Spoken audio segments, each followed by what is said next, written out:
Sahana vavatu, sahanau bhunaktu, saha viryang karavavahai, tejasvinavadhitamastu, ma vidvishavahai. Om Shanti Shanti Shanti. Continuing, verse 36. I am ever pure Brahman. And we explained that I have to discover that the content or the substance of this knower who is going through different roles, modifying into a doer, modifying into an experiencer, that one, the content of that one is nothing but satyam ultimately. And then you have resolved, you're no longer seeing yourself as one of the many.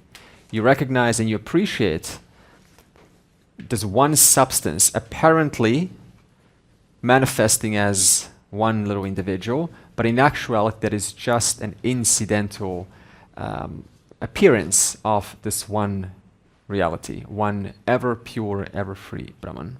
And thereby we then continue with what else is Brahman? Akhanda Anandam.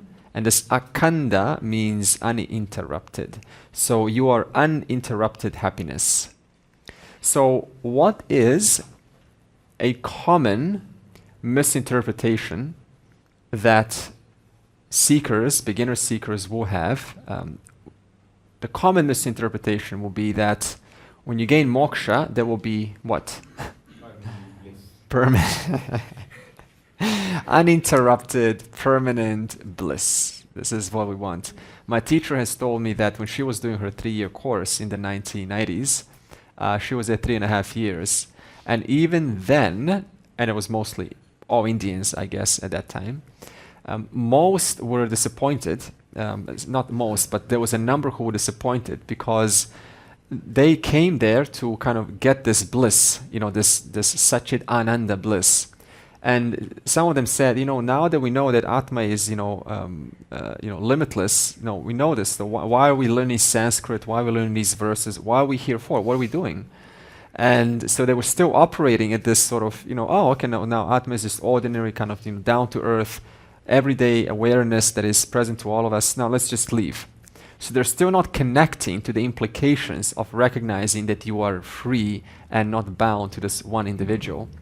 But still, it was this notion that I want awareness, this Atma, to be this amazing transcendental thing that I am now sparked myself into. I have now established myself into that place. And so the mind is just creates this amazing imagery of what it's like.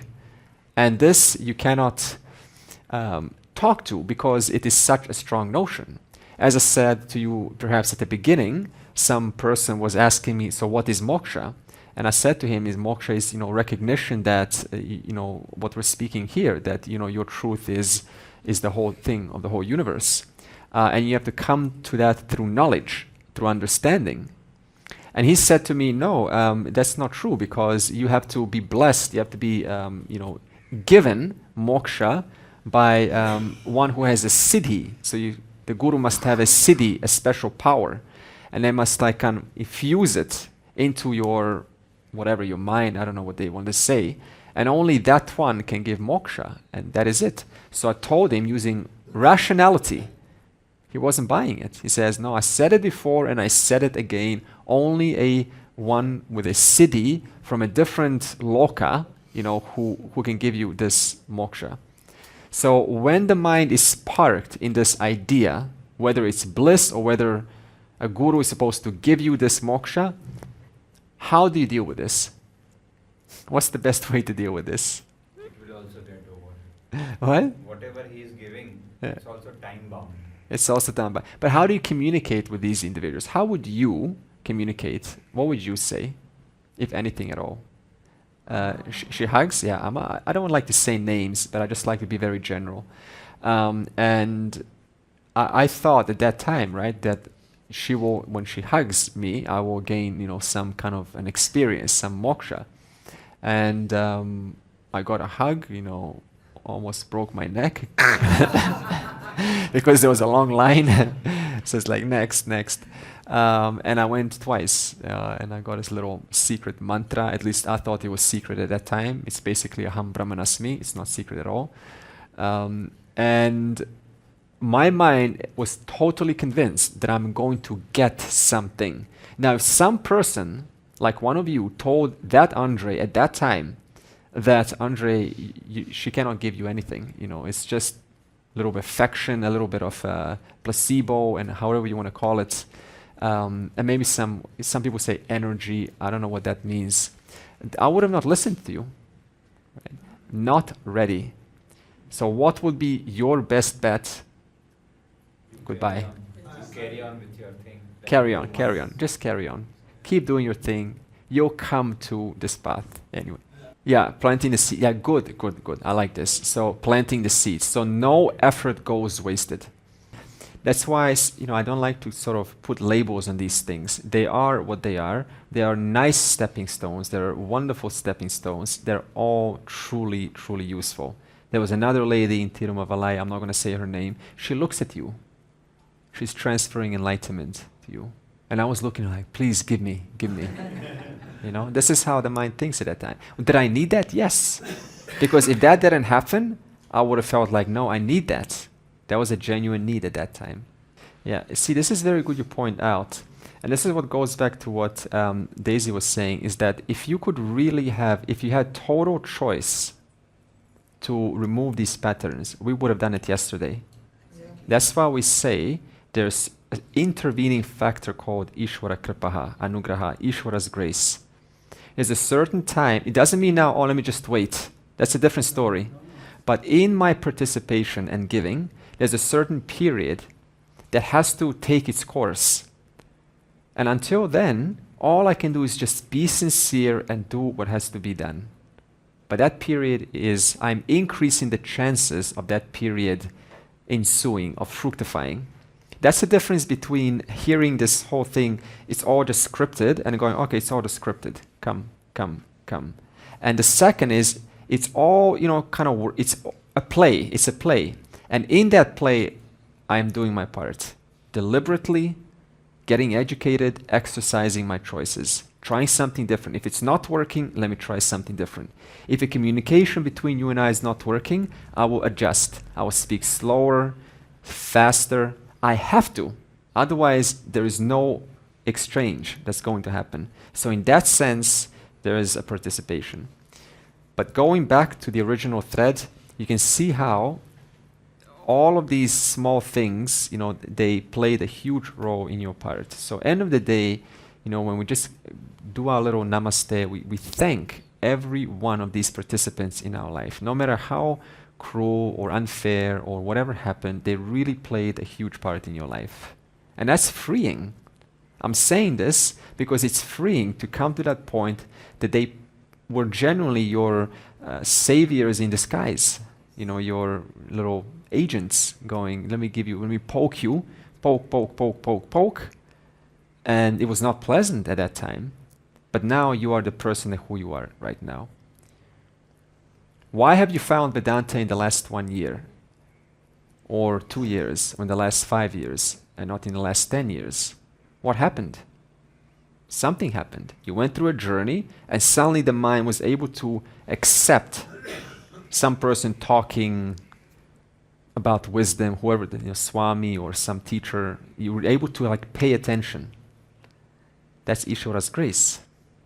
You earned it through your own participation, through your own sincerity, through your own giving. That's how it works. So the more we give, the more we release these patterns, because there's this notion that, hey, I'm working on myself, me. So there has to come a time when I deliberately start to say, what can I do for you? The irony is that is what really frees this individuality. Because we think, no, I'm going to free my individuality by working on my individuality. I'm just reinforcing it now. That's the power of giving, power of contributing. Yeah, so this is also helping to dissolve this, this strong individual. So, because the mind is made to change all the time, it cannot possibly sustain happiness all the time. Pure logic. So we have to first get to know the mind. And secondly, because it says here, very interesting, that the nature of Brahman is Ananda, happiness. Now, if you take this literally, then there's a logical problem. Since Brahman is the content or the substance of all things, if happiness was the substance, then we will be seeing happiness everywhere. And second of all, if the nature of Brahman was truly this happiness, how people interpret it, then you have to give a different cause to sadness. Then who created sadness? Now you got two realities here. So this means that awareness can neither be happiness nor sadness, but a presence in whom the experience of sadness and happiness, which happens at the level of the mind, takes place. Awareness enables this instrument to have sadness, to have any kind of, a lovely kind of connection or warmth or any experience. That's in the presence of awareness. So the question is then, why do we use this Ananda with Sat and Chit? Well, if you look at what the rishis have done, they thought about a seeker who has all their life identified with happiness. That's what we're all seeking. We have established that so far. We want that connection. And so you have to start from where we all start, from that primary urge that we're all seeking, general happiness. A beginner is not interested in giving and saying to you, you're infinite, you're limitless. Like, what is that? It's too much for the mind. But if you say something that you relate with, your nature is happiness, your nature is bliss, instantly I hooked you in. And to discover that nature which is bliss, here's the pramana. Now you listen. But if I tell you that nature which is existence awareness, what is it? Existence awareness. It's like, okay, and? So what? When I attain moksha and I drop this body, I'm just existence awareness? I would rather go here and watch a rainbow than be existence awareness. So you have to give it some motivation. It's not just existence awareness. Its nature is fullness. Its nature is bliss. Its nature is happiness. Its nature is sense that nothing is missing. Everything is here. Everything is me. That a person connects with emotionally, because that's how we all start this journey. Therefore, we have to inquire then, what produces happiness? Where does this happiness come from? Let's do a little exercise. So, suppose we have a mango. Is mango, I hope you like mangoes, if not, then make yourself like a mango so I can do this example. Suppose you like a mango, and you say the happiness is in the mango. Is that true? So you have to now give me a logic why. Why is it not? Some people don't like mango, they will not get happy when they Otherwise all mangoes in the world should make you happy, guaranteed. So the mango cannot be the source of happiness. Not only that, but suppose you say, no, mango is a source of happiness. Well, the moment you turn on the news and someone won the US presidency and you see who it is, then your power of enjoyment of the mango goes down, because now some news has come. Secondly, law of diminishing returns. Okay, you see, oh, so I have that one mango and it's all beautiful. You have a second mango, what happened? No longer the desire, happiness is there. You have something to say? Okay, good. So we have established that it cannot be in the mangoes because the news will dictate how much your capacity to enjoy something is, how much it can give you happiness. Okay, so we have excluded objects. What about the seeker, the one who wants a mango? Can the seeker be the source of happiness? The desirer? Your answer is no. I'm going to naturally ask, give the logic for that. Because the desirer gets happy when the desire gets fulfilled. No, So it's a Oh. state of mind. Happiness is a state Okay, of mind. okay. Anything good? He's the ahankara, so he thinks he's the source of happiness. Yeah, so the ahankara, so is the ahankara, is the desire, the subject, is the subject the source of happiness? He thinks he is the source of happiness because of his ahankara. So what's the source of happiness? What are you saying? Are you saying it's not the source of happiness? I'm saying that can the subject, just so we're on the same page, can the subject be the source of happiness? You said no. Yes. Yes? Yes. Okay. Give me an explanation why. The seeker's mind is creating happiness and sadness. So the seeker's ahankara is the source of happiness. Okay, we'll go with this. So the seeker, so the ahamkara, the knower, that one is a source of happiness. In that case, why do you need mangoes? If the ahamkara was a source of happiness, I wouldn't need any object to give me happiness, because ahamkara is always independent.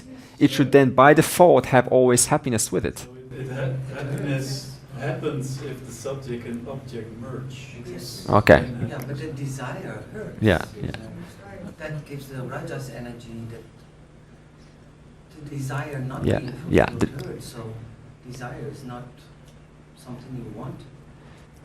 So are you saying that desire is a source of happiness? What are you No, saying? it's a source of pain. Yeah, it's a source of pain, because when there's That's the sort of- yeah, because there's agitation, right? But only because of only if there is only mango, there is no happiness. So ahankara should be there to recognize that happiness. That's what I meant.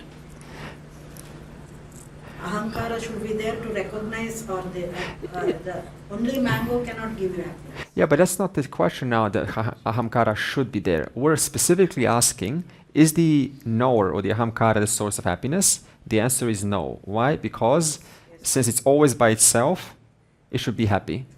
Are your senses the source of happiness? Your senses, like hearing? No. Why not? Because once the desire is fulfilled, you want more of that. It doesn't last. Okay. You keep wanting more and more. You want more and more of what you want, it doesn't last. So this means the senses don't have the capacity to, if the senses were the source of happiness, then since they're always independent, they wouldn't need any kind of sound or any kind of sensation or any kind of taste for happiness to come.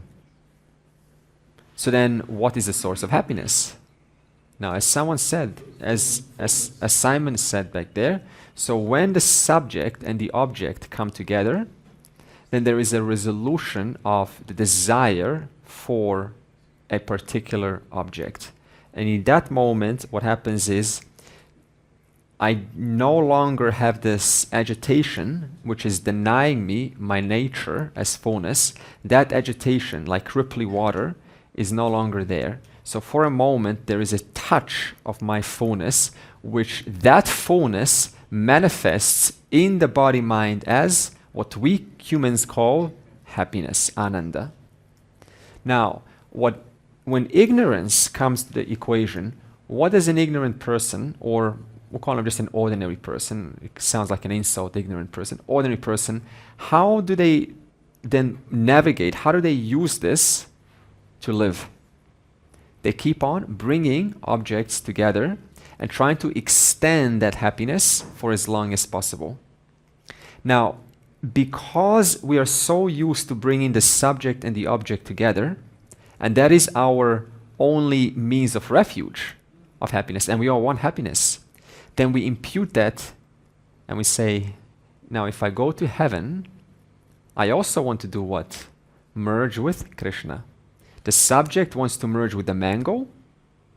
Same thing, just like here, subject mango, oneness. Subject mango, oneness. Therefore, we develop this idea that when I'm one with God,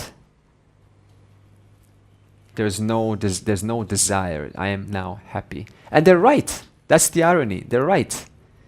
So even if there is such a thing as, Golakam or Vrindavan or whatever it is, Okay, it's going to work. But because it started, because that merger started just like the mango, it's going to equally end. Thereby, the person wants to constantly maintain the sense of resolution between the subject and the object. So what are they actually wanting? Oneness, advaita, non-duality. There's no sense of I want or I'm missing out. Thereby, the question is then, how does moksha, when it says Sat-Cit Ananda, why do we use this word Ananda? How is moksha now connected to this word of Ananda? Absence of desires. Permanent happiness. Permanent happiness, that's a good start. Saman? Because of the absence of desires. Absence of desires, it's permanent. No, there is no difference between subject and object. Yeah, It's non-dual. yeah, And you're full. good, Then, good, how can then it's limitless. good. You just about sit on your chair and need no objects. No, kind of. Good. So in other words, how does moksha help us to live our life? You know, in fact, let me rephrase that question. When I recognize my nature, there is fullness, but it is not the mango kind of fullness. It is not this experiential fullness. Rather, we say it is a cognitive fullness, because you recognize, as Simon said, that the wanter, the seeker, the knower, and the wanted, the desired, they're essentially one and the same. You being Satyam, everything depending upon you. You are Satyam, which means both Andre resolves into you, into me, and the mango resolves into me. The mango resolves into me, and that person that's sitting here resolves into me. Essentially, they are both mithya. They're depending upon one substance. Therefore, what kind of an understanding? Where is the fullness? Where is the Ananda of a wise person coming from? Not from an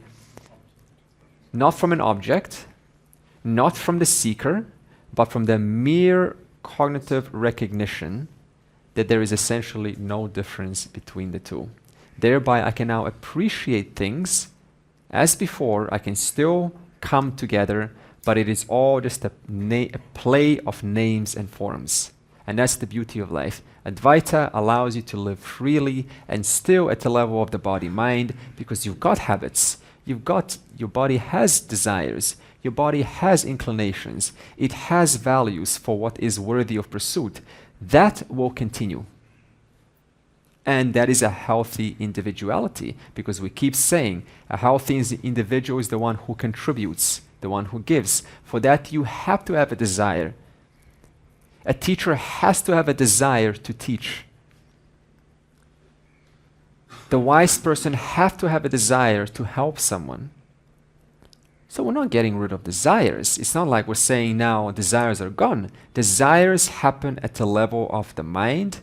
Beautiful. But through and through all of that, there's a mere recognition that ultimately it is all names and forms, a play of names and forms, which resolves into I. And that I is known to me as this common presence, in whose presence the doer, enjoyer, and the experiencer are changing roles, and that doer, enjoyer, and experiencer itself resolves in deep sleep. And yet there is one anvaya, one non-negatable presence through and through all three states. And that is your true nature. Therefore, moksha, Ananda, Atma Ananda is a cognitive recognition, down to earth. Nothing kind of up in the air, So therefore, whenever we understand, we take this Atma Ananda and we mix it up with happiness. So we try to kind of replicate it at the level of the mind. Big mistake. So the person sort of puts on this show and they're like, oh, happy, hey, how's it going, right? Hey, kind of to subtly give this impression that I figured it out. And they always want to have a big smile, because a wise person is supposed to be, the thing, and therefore non-authentic character. And the audience picks it up. Thank God that happens. Now, some people do stay, and they get fooled by this. Wow, he or she is so happy. It's it's a show. Therefore, down to earth, humility.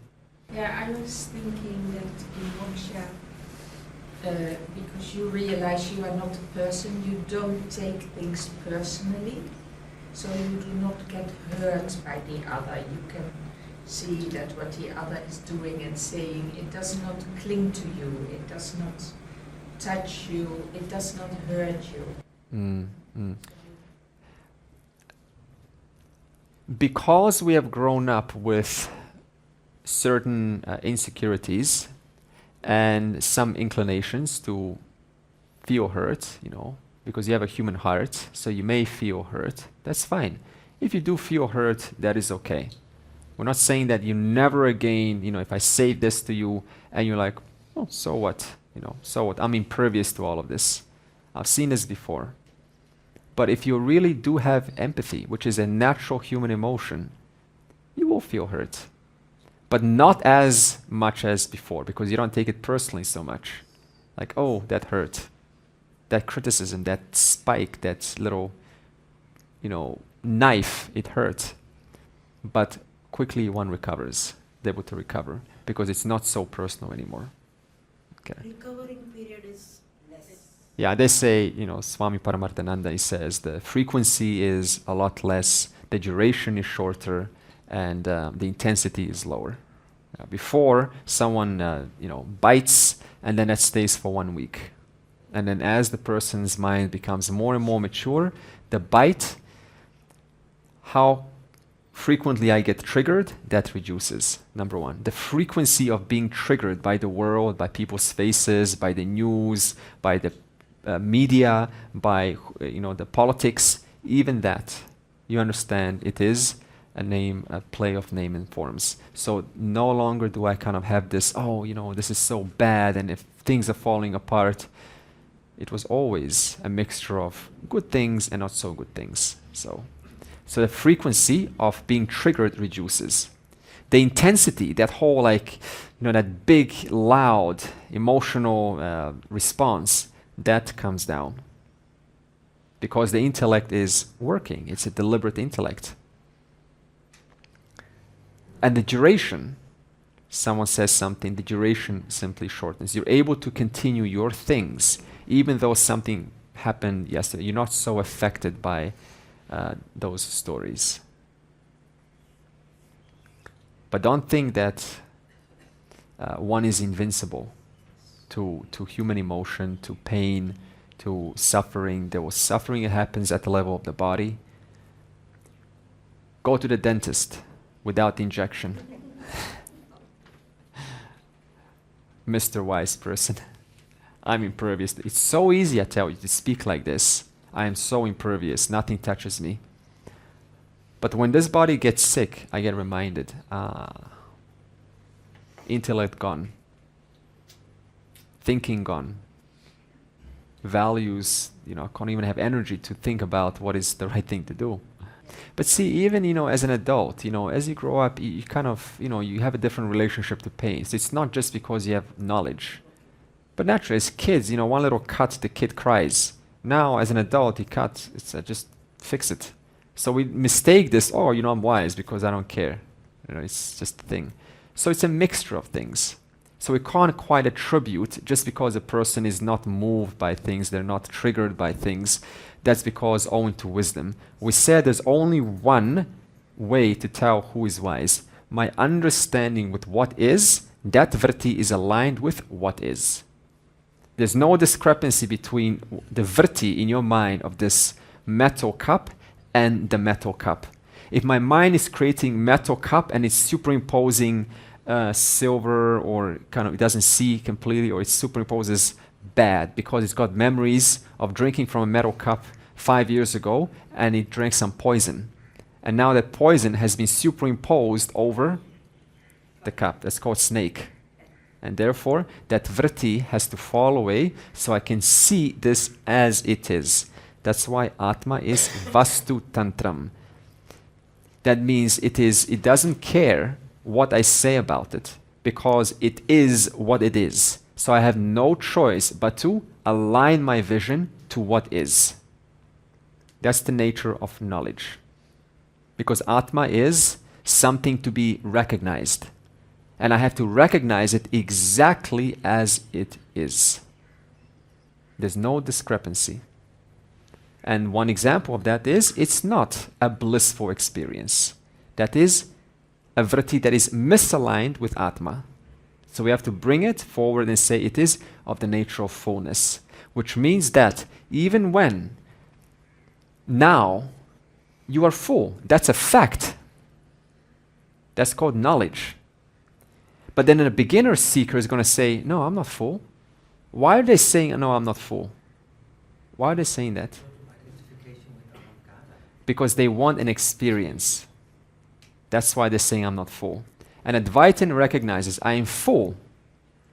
But when they say it's not a lie, it's not self-delusion, it's recognition that owing to this power of projection and veiling, it makes it appear like this is a very kind of, the Brahman is this person. This is what your power is doing right now. And you recognize, yeah, but the content of this person, of this person, of this person, of this thought, all resolves into 5 elements. Resolves into concepts. Resolves into awareness.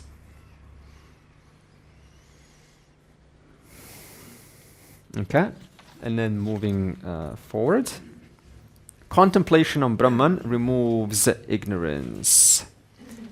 Verse 37. Evam nirantara apyasta Brahma eva asmi iti vasana harati avidya vikshepan rogan iva rasayanam. Continuous contemplation destroys ignorance, just as medicine.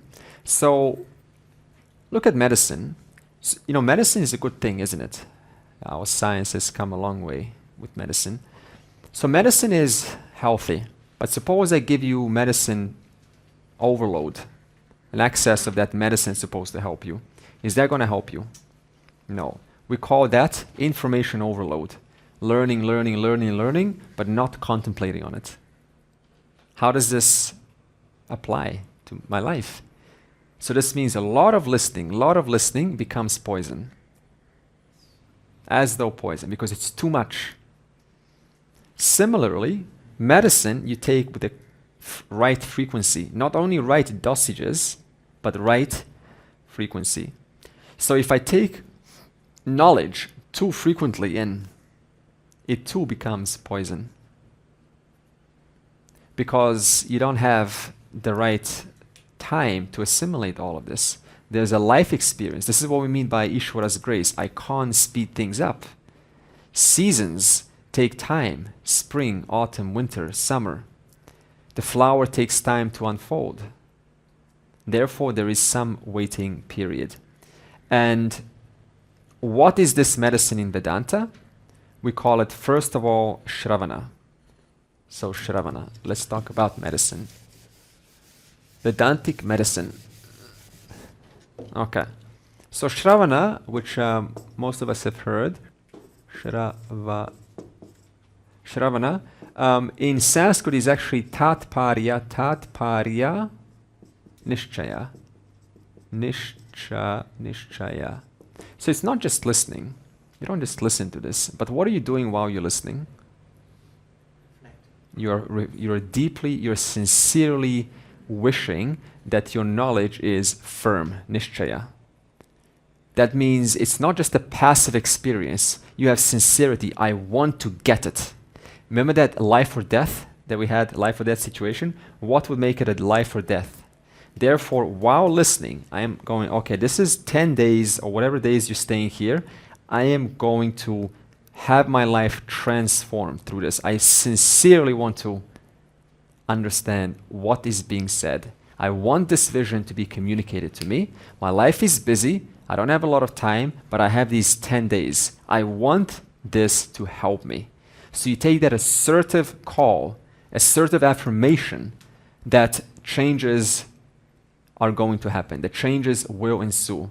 You have to sometimes encourage your mind, because as we said, the mind tends to discard. If it doesn't find relevance in this, it discards it. It all sounds very good in the class, but unless the mind is attuned to the fact, what is the cost if I don't understand this? Or like Vishal said, it's my only time. I want to understand this. I want to understand this ever again. This is the only time I will understand this. Then your mind's like paying attention. Okay, listen, understand. Listen, understand. You'll be amazed, someone said with 2 Rubik cubes, right? How much our mind can just understand things when we put it in the right mindset. It can. And I believe it can. How do you do that? You make it relevant to yourself. What is the cost if I don't understand this? And what are the rewards? What is my incentive by recognizing this? That is up to you. So listening with a sense of attention and deliberation. Listening, I really want to understand this. I want to see every word. What does it mean? What does this mean? What does this mean? What does this mean? How is it connected to this? What's the relationship between things? That's what makes a good student. And while you're listening, what's happening? The mind's listening and going, oh, this is contradicting what I've been taught. I've been taught that Ishvara is away. Now I'm told that Ishvara is everywhere. I've been taught that I'm small. Now I'm told that I'm limitless. I've been told that Ishvara is some entity. Now I'm told that Ishvara is the cause of the universe, both the material and the maker, which is right here, right now. So what do you have to do now? When there is one voice is speaking like this, and Vedanta is saying this, what do you have to do? You have to bring them together. That means it's my job to understand what Vedanta is saying. Vedanta is not to be argued, it is to be understood what it's pointing out. Therefore, mananam becomes this process of active, what? Active, huh? Reflection. During what time are you reflecting? When are you reflecting? After the classes. Do you have like a schedule, 40 minutes worth of reflection? Is that how it works in real life? When do you reflect? Throughout life. Throughout life. It's also playing with all these thoughts and concepts. You're making it your own. Yeah. You're paraphrasing. Until, Bloom's taxonomy? At the bottom is memorizing. This is how most, in Kerala, right? Just huge on memorizing. Memorize Sanskrit, memorize Vedas, memorize verses. And you listen to this person going, they can recite left and right. They are so smart. Memorizing. Bloom's taxonomy. First level. It's not even understanding. You're just basically reciting what you learned. At the top, the highest level, the highest use that most integrates what is being said is creating. What is creating? When you create what you've learned, when you learn something and you're making it your own, you're teaching it, you're discussing it in groups.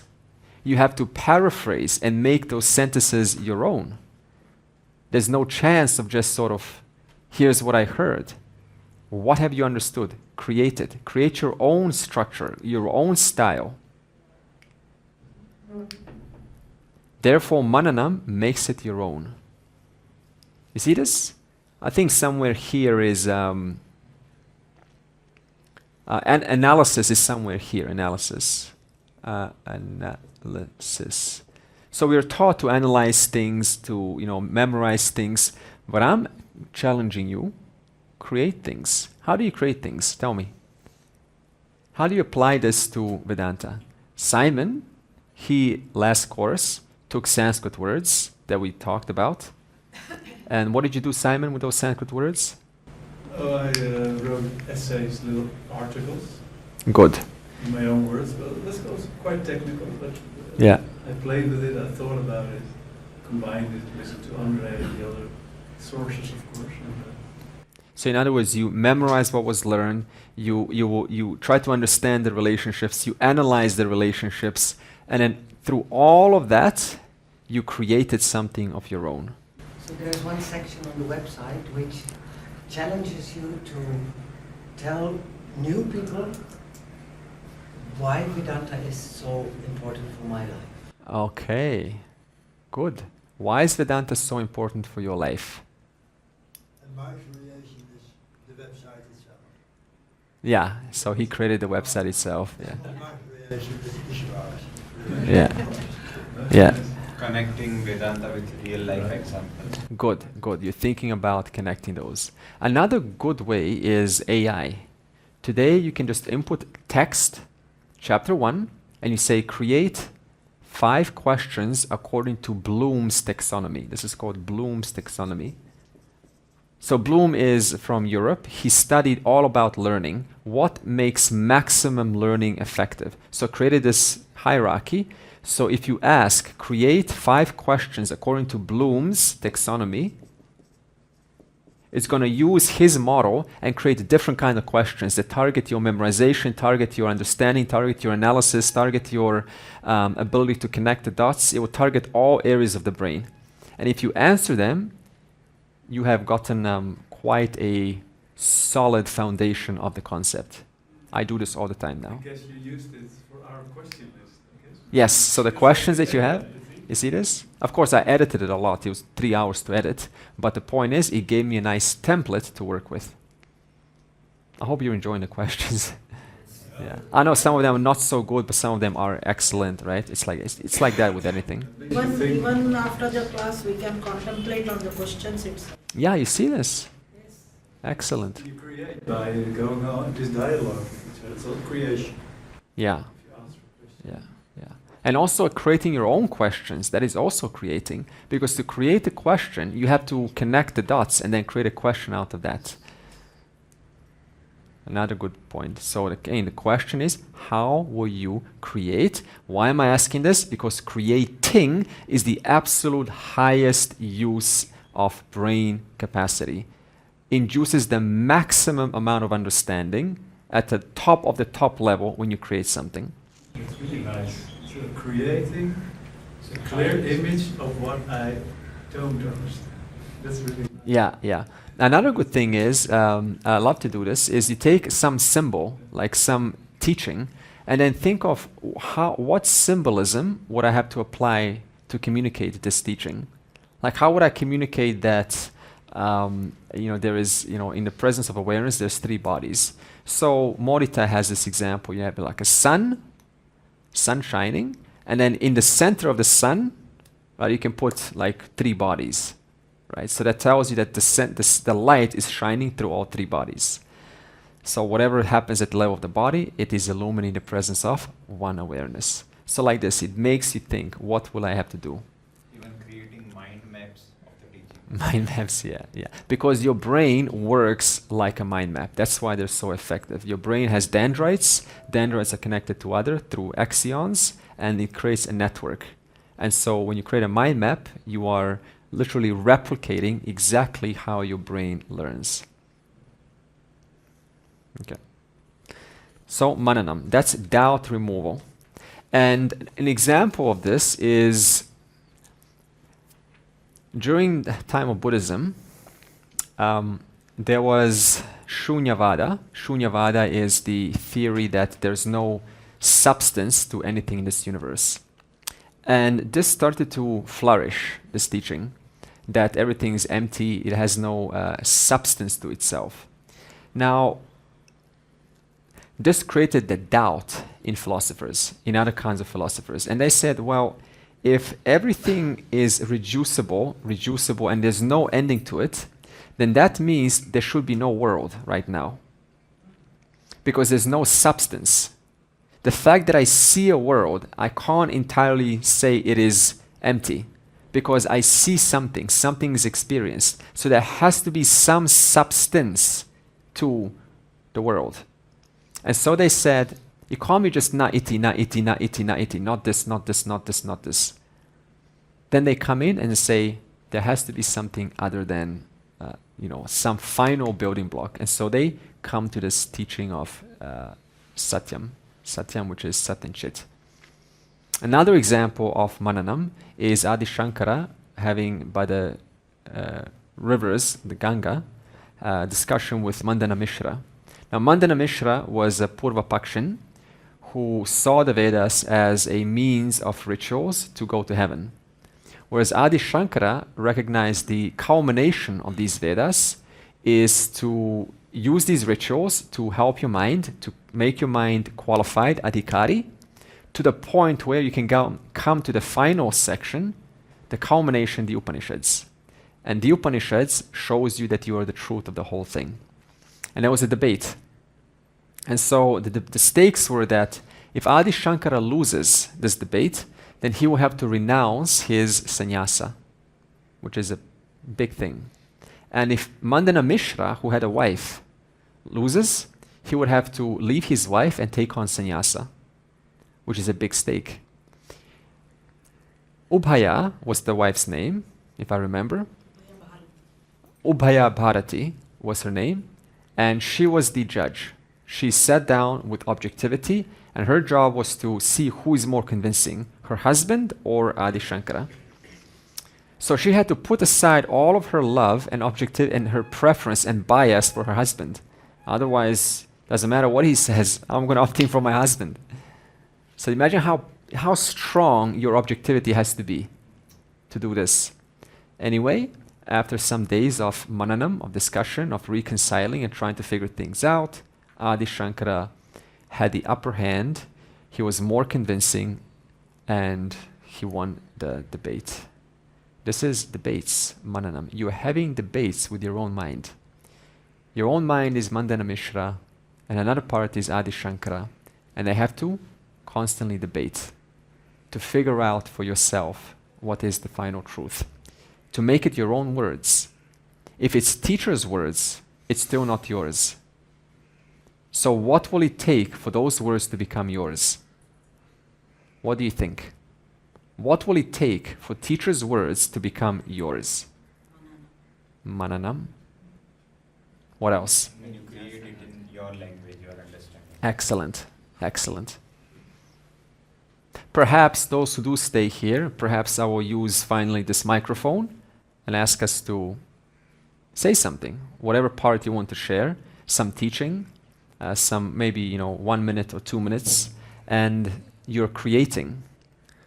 The most uncomfortable things are the most influential things that change you. It's not comfortable to stay here. I don't know how it is for you. It's not comfortable. But when you do it, it changes you because you've created and you've also brought in all of these faces looking at you, assessing, how am I doing? How am I doing? How am I doing? How am I doing? A lot of benefits there. Perhaps I'll do that. I don't know. But that's one opportunity to create. And to get feedback on that was also very helpful. When you did this in the field, Yeah. I still remember what I spoke, Yeah. but even more I remember your feedback that Maya is part of Brahman, in Brahman, not in... So your feedback was again a lesson. Good. And because I was exposed, came in deeper. Okay. You see this, because there's so much more relevance. Context and relevance makes the difference. When you put out of the comfort zone, then you are vulnerable, and in that vulnerable state, your conscious defenses are down. Exactly. Therefore, the receptivity goes up. Yes, so now I will never forget it because of Amazing. that moment. Amazing. Okay, so I'll take that into account, yeah. But, if I do this, I will make you comfortable. I'll be right here. I'll be your friend. Yeah. Are you okay? I'm not going anywhere. Yeah. In Toastmasters, I was at Toastmasters. I used to absolutely fear public speaking, but I recognized the value of it in very early times because I associated public speaking with confidence, and I didn't have, like most of us, confidence to, to present myself. But there was something in me that said, if you can speak, and it is really the highest use of your capacities, because you got to deal with so much stuff. And they had like these buckets, where you pick out various items, location, and a verb. So a verb could be walking to the forest and you see a fox. And then I walk to the forest and I see a fox and I asked for its name. And it says, my name is Mr. Foxy. And I say, what are you doing here? And the fox is lost, looking for some help. Asks me, can you help me find my way back to Brahman? And I say, Brahman is not an object. It's something that you have to be exposed to a pramana. I have a Vedanta class coming in Thonsi. You can come over. And one of those foxes has shown up and is sitting here right now. And so I'm now presenting to you this thing. And so the story goes like this. And this gives you confidence to speak. Okay. Now, when you reflect upon this teaching, what happens when you are you have understood this knowledge? What happens then? You have understood this knowledge very well. It's all working out for you. It's all clear. You have done a lot of mananam and listening, as we are doing now, and it's working out for you. Still, you got a mind to work with. Still, I look at myself as an individual. Are you okay? Okay. So still, I see myself as an individual. Even though I've ascertained I'm Brahman, there's still that habitual notion that I am an individual. I am Brahman, there's still a habitual notion that I'm insecure, lonely. People don't like me. Lack of confidence, shyness, introversion. All of these usual things are still there. Why? Because of the momentum, the strong momentum of the mind that has grown up like that. So that I now have to address. You know who you are. But on top of that, there is a mind that's saying, I am still an individual. That has to be addressed. That doesn't go away so easy. That takes years to slowly collapse. And how do you collapse that? We're speaking about the Gita, being a contributor, doing what is to be done, reflecting upon one's mistakes, asking for feedback, making course adjustments, going back into the world, seeing what areas others can I improve, where do I feel that I have yet to improve, what more refinements can I make in my mind, what areas are lacking, is it the relationships, is my health, is my brain kind of a little bit dull, is my communication skills a little bit off, can I speak to you honestly, do I get stifled and shut down when I have to speak out my emotions? Every one of them are an opportunity for nididhyasanam. Now you know you're not working on you anymore because you're free of the whole thing. But there is being work done on the instrument, nididhyasanam. You see, so it's not like moksha, boom, it's all good. Moksha, you understood the truth. Still, work continues. You don't have to do work because there's no rebirth for you, either way. But owing to the love for the person, the instrument, to give back to the world, because that's how Dharma is. It wants to give. It's conditioned. It naturally wants to outpour and be an expression like a bubble in the ocean. That bubble still has to perform. And that bubble still wants to work on itself. In fact, you got no choice because you're going to keep on getting feedback from the world all the time. And therefore that feedback slowly shapes and molds us. That's also part of nididhyasanam.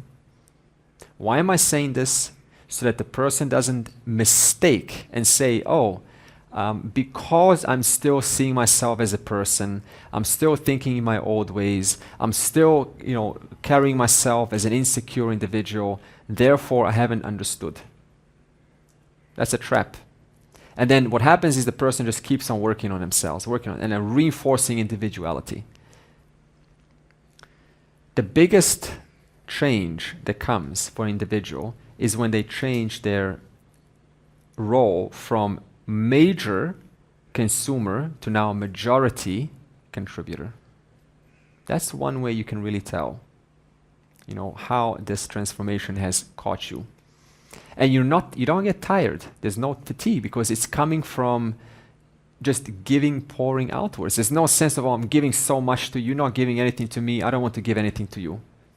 Because it's coming from fullness. And it's helpless. It wants to give, it wants to give, it wants to give. Who's the biggest giver in this universe? Ishvara. So the more the individual is aligned with the giver, the more that individual is aligned with Ishvara. And that kind of giving, it doesn't feel tired because it's coming from fullness. It doesn't say, oh, you know, my time, you know, I could be doing so many things right now. No. Because even if you're over there, that's still Ishvara over there. It's Ishvara right here too. So Nididhyasana is contemplation, bringing this back into one's life, swimming, drowning yourself with this knowledge. That means listening continues. Webinars continue. Attendance continues. Not because you're ignorant, but because you love that knowledge. You love that reminder. I still listen to my teacher all the time. I'm never going to stop because it just makes this body and mind, it aligns it and does what is to be done. And it works so well. So when I went to see Ananda, his Sangha is only local people basically. Yeah. And I spoke to one man, he was coming for 40 years. Wow. And I asked him, why are you still coming? And he said to me, I learn new things every day. True. So I learn a new thing every day. He True. was this old, beautiful guy, and I just instantly asked this, and I will never forget his answer. Every day. That's a very simple but such a deep, profound answer. No show off, just I learn every day. Yeah, true. That's true. Next verse we'll talk about, actually, hold on. Okay, so the next verse we'll talk about, a very important verse, we'll do meditation. How do you do closed eyes contemplation? So far I talked about open eyes contemplation. That is done throughout your listening, in the car, and so on. But what about closed eyes? So one more minute. What's the difference between meditation and, in Sanskrit, dhyanam, and contemplation, nididhyasanam? We said that meditation is saguna,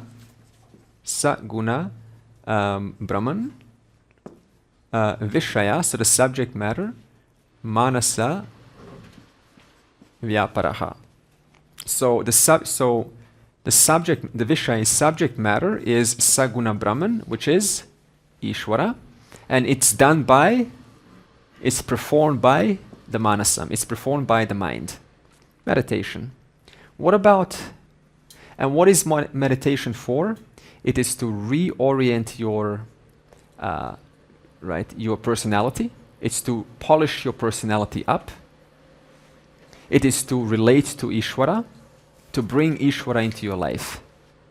Remove unnecessary thoughts. It's to purify your thoughts too. Purify your thoughts, relate with Ishvara, bring Ishvara into your life. What about contemplation? This word changes to nirguna. Nirguna. That means what are you relating? I know you're going to say how you can't relate to Nirguna Brahman, but what are you thinking about? What is the nature of Brahman? It's the nature of oneness, non-dual, it's everywhere, it's all pervasive, it cannot move. And you're thinking, what does this mean? You're really connecting with that. That is contemplation.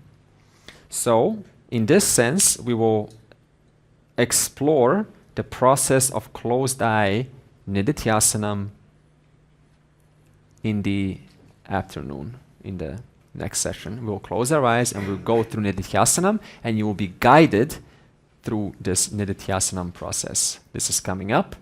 Now I will close and we will come together in 4 groups and we will answer questions. Purnamadav Purnamidam Purnat Purnamudachyate Purnasya Purnamadaya Purnam Eva Avashishyate Om Shanti Shanti Shanti.